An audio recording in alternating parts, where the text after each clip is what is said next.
জুমার দিনে, আজকে কি বার? আজকেই তো জুমাবার। এই জুমার দিনে আল্লাহর হাবিব বলেন একটা সময় আছে, ওই সময় বান্দা যাই চায় আল্লাহ তাই দেয়।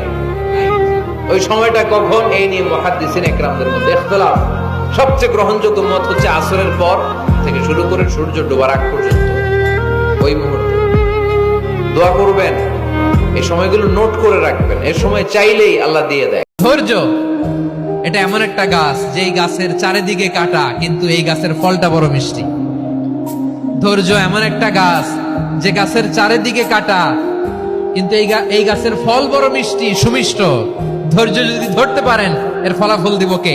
আকস্মিক দুর্ঘটনার বিপদ থেকে যদি কেউ বাঁচতে চায়, সকাল সন্ধ্যা যেন প্রত্যেকে এই দোয়াটা পড়ে। হঠাৎ বিপদ, হঠাৎ ভয়ঙ্কর কোন আকস্মিক বিপদ থেকে আল্লাহ বাঁচায় দিন। সকালে পড়লে সন্ধ্যা পর্যন্ত প্রোটেক্টেড, সন্ধ্যাবেলায় যদি 3 বার পরে সকাল পর্যন্ত প্রোটেক্টেড। সুবহানাল্লাহ পড়ে।